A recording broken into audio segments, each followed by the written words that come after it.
हो गए और बेल के फल हो गए। जब नाव ऊपर उचकी, व्यस दमाद ने देखी तो मूर्छा खाकर जमीन पर गिर गई। जब मूर्छा खाकर जमीन पर गिर गए, जब मूर्छा जगी तो रुदन करने लगे। दमाद ने कहा अब रोने से कुछ नहीं होगा, आप उन दंडी स्वामी के पास जाएं।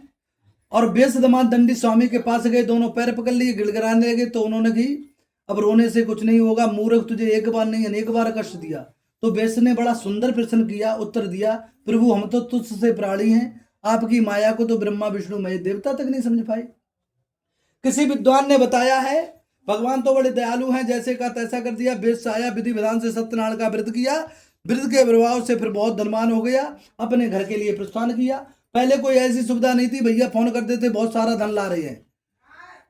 वो एक नगर के पास गए और उन्होंने एक सिपाही को भेजा उनके घर पर। तो वो जब दूत गया तो उसने कहा आपके पति दमाद आगे बहुत सारा धन लाए।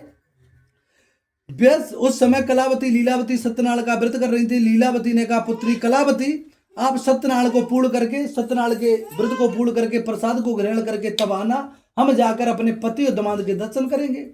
कलावती ने मई को कथा को विराम किया, प्रसाद को परित्याग किया, पति की दर्शन की अभिलाषा में दौड़ी तो पति वाली नाव ही डूब गई। जब पति वाली नाव डूब गई तो बड़ी जोड़ के रुदन करने लगी।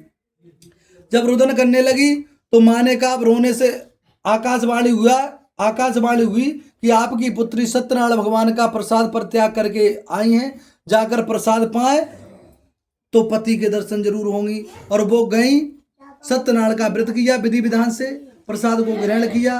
प्रसाद को ग्रहण करने के बाद आई तो पति के दर्शन हुए।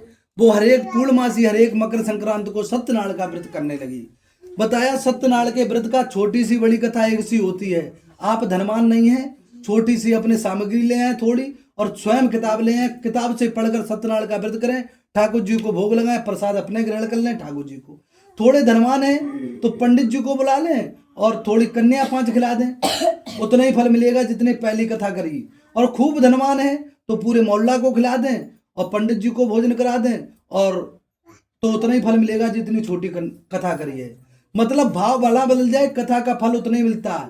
ठाकुर जी के भोग लगाने के लिए, ठाकुर जी की जिस घर में पूजा होती प्रतिदिन, किसी कारणवश तंगी आ जाए तो आप मन से ही भोग लगा दें कि हम आज प्रभु को, ठाकुर जी के अपने गोपाल को रबड़ी खवा रहे हैं, गुलाब जामुन खवा रहे हैं, चटपटे समोसा खवा रहे हैं, तो इससे भी पूर्ण फल मिलता है। लेकिन सच्चा भाव होना चाहिए, क्योंकि भगवान भाव का भूखा है। किसी विद्वान ने लिखा है भाव का भूखा हूं और भाव ही के सारे है, और भाव से हमको भजो तो भव से मेरा पार है। बताया है भगवान के प्रति श्रद्धा भाव होनी चाहिए। जैसे कृष्ण और पांडवों के बीच जब महाभारत का युद्ध होने की बात चल रही थी तो कृष्ण भगवान शांति दूत बन के गए। तो दुर्योधन आया, दुर्योधन ने बनावटी बात करी है कि अरे कन्हैया ये तो परपंच की बातें हैं, हमारी माँ गंधारी कितनी बड़ी पतिव्रता है, हमारे पिताजी अंधे थे, हमारी माँ ने आंखों में नेत्रों में पट्टी बांध ली, आज हमारी माता ने स्वयं अपने हाथों से 56 प्रकार के भोग बनाए हैं, व्यंजन बनाए हैं। तो कन्हैया ने कहा दुर्योधन भोजन 3 स्थितियों में किया जाता, कब किया जाता है? बताया भोजन करने वाले को या तो भूख लगी हो, या भोजन करने वाले का निमंत्रण हो, या भोजन कराने वाले का भाव हो कि हमें देखो भूख भी नहीं लगी और आपका भाव नहीं, हमारा निमंत्रण भी नहीं है। हमारा निमंत्रण तो विदुर काका के जन है। विदुर काका पहले दुर्योधन के मंत्री थे, लेकिन सत्य बात कहने से मंत्री पद से हटा दिया था। तो कदली के वन में रहते थे, कदली के वन, केले के वन में। तो 12 साल तक केले के फल और पानी पीकर ठाकुर जी का ध्यान किया। तो ठाकुर जी को विदुर काका के घर जाना पड़ा। आंखों आंख इशारा हुआ विदुर और कृष्ण भगवान का, तो कि कोई बात नहीं, हम तुम्हारे घर अभी आएंगे। विदुर सभा से भाजे। क्यों भाजे? विदुर के घर कुछ खाने को ही नहीं था, केवल कदली के फल थे। और हमारे कन्हैया तो माखन मिश्री खाते हैं, तो वो मार्केट से माखन मिश्री लेने चले गए। विदुरानी को सारी बात बताई, विदुरानी ने आंगन को लीप लिया और स्नान कर रही थी। कन्हैया आगे कुंडी खटकाई, माता जी कुंडी खोलो। विदुरानी तो भावुक हो गई। विदुरानी को ध्यान नहीं रहा हम किस स्थिति में, कि हमारा लाला आ गया, हमारा कन्हैया आ गया।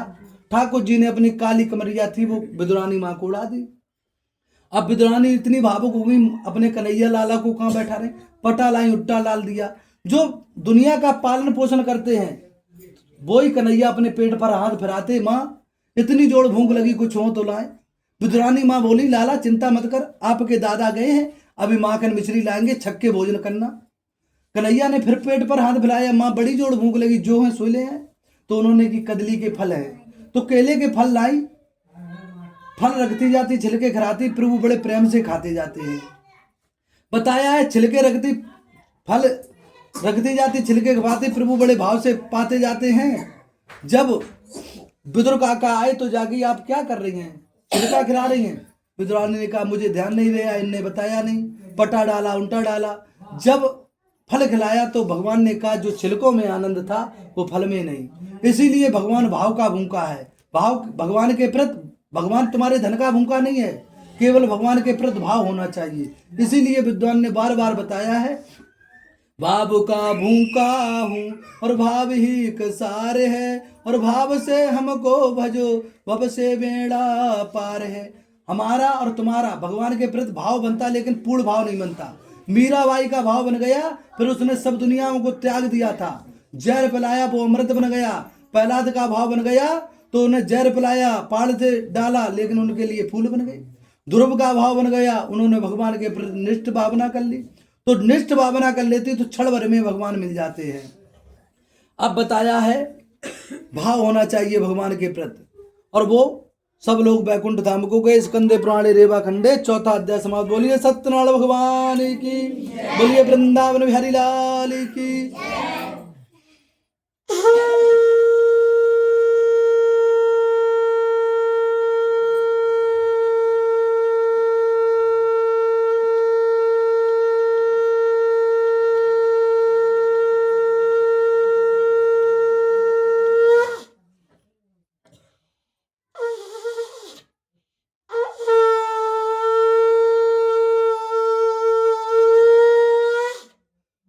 कहने लगे, अब आगे की कथा कहेंगे, आप लोग प्रेम पूर्वक सुनिए। एक तुंगुदुज नाम के राजा थे, बड़े जितेंद्रवादी थे, बड़े सत्यवादी थे।